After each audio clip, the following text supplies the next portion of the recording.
तो कैसे हैं आप सभी। मैं बिहार की बेटी झारखंड की बहू सीमा आप सबों का मम्मास ब्लॉग में बहुत बहुत स्वागत करती हूँ। दोस्तों, हिंदू धर्म में एकादशी तिथि का बहुत ही विशेष महत्व होता है। तो 2024 दिसंबर में अगहन मास में एकादशी शुक्ल पक्ष में कब पड़ रहा है, तो इसके बारे में मैं आप लोगों को बता रही हूँ। पंचांग के अनुसार साल में कुल 24 या 25 एकादशी तिथियां पड़ती हैं। हर महीने में 2 एकादशी तिथियां आती हैं, एक कृष्ण पक्ष में और दूसरा शुक्ल पक्ष में। यह तिथि भगवान विष्णु की पूजा के लिए समर्पित माना जाता है। इस दिन भक्त व्रत रखते हैं और भगवान विष्णु और माता लक्ष्मी की पूजा अर्चना करते हैं। वहीं मार्ग शीर्ष माह के शुक्ल पक्ष की एकादशी को मोक्षदा एकादशी कहा जाता है। ऐसा कहा जाता है कि इस व्रत को करने से पितरों को मोक्ष मिलता है और सभी प्रकार के पापों का नाश होता है। इसके साथ ही इसी दिन महाभारत के समय भगवान कृष्ण ने अर्जुन को गीता का उपदेश दिया था, इसलिए मोक्षदा एकादशी को गीता जयंती भी मनाई जाती है। ऐसे में अब जानते हैं कि यह एकादशी किस दिन रखा जाएगा। दिसंबर का पहला एकादशी व्रत किस दिन है, साथ ही इसकी पूजा का शुभ मुहूर्त, पूजा विधि और महत्व सभी बातें जानते हैं। हिंदू पंचांग के अनुसार मार्गशीर्ष माह में शुक्ल पक्ष की एकादशी तिथि की शुरुआत 11 दिसंबर को रात 3:42 से होगा और इस तिथि का समापन 12 दिसंबर को रात 1:09 पर होगा। ऐसे में दिसंबर में मोक्षदा एकादशी का व्रत 11 दिसंबर को रखा जाएगा और इसका पारण समय क्या है। हिंदू पंचांग के अनुसार मोक्षदा एकादशी का पारण 12 दिसंबर को किया जाएगा। इस दिन पारण का शुभ मुहूर्त सुबह 7:05 से लेकर 9:09 तक है।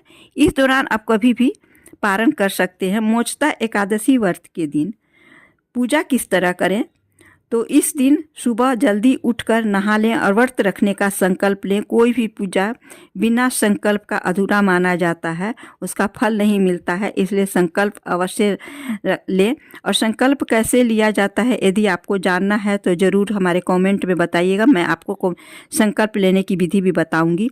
उसके बाद पीले कपड़े पहने, फिर पूजा के लिए चौकी पर पीला कपड़ा बिछाएं और उस पर भगवान विष्णु और माता लक्ष्मी की फोटो को स्थापित करें। अब भगवान को हल्दी चंदन का तिलक लगाएं, माता लक्ष्मी को चुनरी, बिंदी और चूड़ियाँ चढ़ाएं, सुहाग का चीज़, फिर घी का दीपक जलाकर भगवान की आरती करें। भोग में केला, मिठाई, पंचामृत आदि अवश्य चढ़ाएं। मोक्षदा एकादशी का महत्व क्या है। धार्मिक मान्यताओं के अनुसार इस व्रत को करने से पितरों को मोक्ष मिलता है। इसके साथ ही भक्तों के सभी पाप मिट जाते हैं। माना जाता है कि इस दिन भगवान विष्णु और माता लक्ष्मी की पूजा करने से घर में सुख समृद्धि आती है और घर में खुशहाली बनी रहती है। अब मोक्षदा एकादशी व्रत क्यों कहा जाता है, इसकी कौन सी कथा बहुत ही प्रचलित है और कथा पूजा करने के उपरांत कथा अवश्य ही सुननी चाहिए, तभी पूजा का पूर्ण फल प्राप्त होता है। तो आइए मैं इसके पूजा आप लोगों के साथ शेयर कर रही हूँ।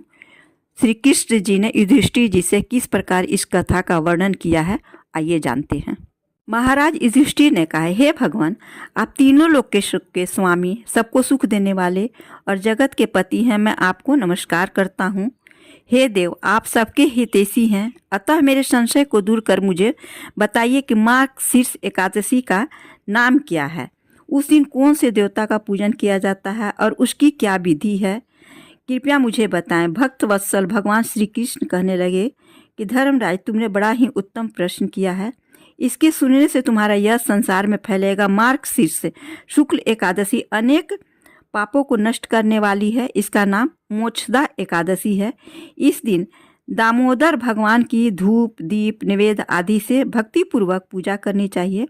अब इस विषय में एक पुराणों की कथा कहता हूँ। गोकुल नाम के नगर में वेखानस नामक राजा राज्य करता था। उसके राज्य में चारों वेदों के ज्ञाता ब्राह्मण रहते थे। वह राजा अपनी प्रजा को पुत्रवत की तरह पालन करता था। एक बार रात्रि में राजा ने एक स्वप्न देखा कि उसके पिता नरक में हैं। उससे उसे बड़ा ही आश्चर्य हुआ। प्रातः वह विद्वानों ब्राह्मणों के पास गया और अपना स्वप्न सुनाया। कहा, मैंने अपने पिता को नरक में कष्ट उठाते देखा है। उन्होंने मुझसे कहा कि हे पुत्र, मैं नरक में पड़ा हूँ, यहाँ से तुम मुझे मुक्त कराओ। जब से मैंने ये वचन सुने तब से मैं बहुत बेचैन हूँ। चित्त में बड़ी अशांति हो रही है। मुझे इस राज्य, धन, पुत्र, स्त्री, हाथी, घोड़े आदि में कुछ भी सुख प्रतीत नहीं हो रहा है। तो बताइए मैं क्या करूँ। राजा ने कहा, हे ब्राह्मण देवताओं, इस दुख के कारण मेरा शरीर जल रहा है। अब आप कृपा करके कोई तप, दान, व्रत आदि ऐसा उपाय बताइए जिससे मेरे पिता को मुक्ति मिल जाए। उस पुत्र का जीवन व्यर्थ है जो अपने माता पिता का उद्धार न कर सके।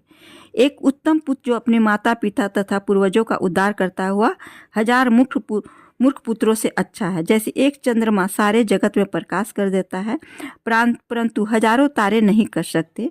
ब्राह्मणों ने कहा, हे राजन, यहाँ पास ही भूत, भविष्य, वर्तमान के ज्ञाता पर्वत ऋषि का आश्रम है।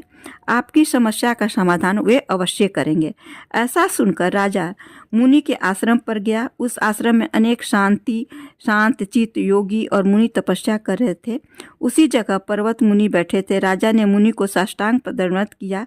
मुनि ने राजा से सांगो उपांग कुशल पूछी। राजा ने कहा कि महाराज, आपकी कृपा से मेरे राज्य में सब कुशल है, लेकिन अकस्मात मेरे चित्त में अत्यंत अशांति होने लगी है। ऐसा सुनकर पर्वत मुनि ने आंखें बंद की और भूत विचारने लगे। फिर बोले, हे राजन, मैंने योग के बल से तुम्हारे पिता को कुकर्मों को जान लिया। उन्होंने पूर्व जन्म में कामातुर होकर एक पत्नी को रति दी, किंतु सौत के कहने पर दूसरे पत्नी को ऋतु दान मांगने पर भी नहीं दिया। उसी पाप कर्म के कारण तुम्हारे पिता को नरक में जाना पड़ा। तब राजा ने कहा, उसका कोई उपाय बताइए। मुनि बोले, हे राजन, आप मार्गशीर्ष एकादशी का उपवास करें और उपवास के पुण्य को अपने पिता को संकल्प कर दें। इसके प्रभाव से आपके पिता की अवश्य नरक से मुक्ति होगी। मुनि के ये वचन सुनकर राजा महल में आया। मुनि के कहने के अनुसार कुटुंब सहित मोक्षदा एकादशी का व्रत किया। इसके उपवास का पुण्य उसने पिता को अर्पण कर दिया। इसके प्रभाव से उसके पिता को मुक्ति मिल गई और स्वर्ग में जाते हुए वे पुत्र से कहने लगे, हे पुत्र, तेरा कल्याण हो। यह कहकर स्वर्ग चले गए। मार्गशीर्ष मास के शुक्ल पक्ष की एक मोक्षदा एकादशी का जो व्रत करते हैं उनके समस्त पाप नष्ट हो जाते हैं। इस व्रत से पढ़कर मोक्ष देने वाला और कोई व्रत नहीं है। इस कथा को पढ़ने या सुनने से वायपय यज्ञ का फल मिलता है। यह व्रत मोक्ष देने वाला तथा चिंतामणि के समान सब कामनाएं पूर्ण करने वाला है। मेरी यह जानकारी यदि आप लोगों को अच्छी लगी हो तो प्लीज़ लाइक, शेयर और सब्सक्राइब अवश्य कीजिएगा और बेल आइकन अवश्य दबा दीजिएगा कि आपको समय पर मेरी जानकारियाँ, पर्व त्योहारों के बारे में संपूर्ण जानकारियाँ आप लोगों को मिल सके। धन्यवाद। फिर मिलती हूँ।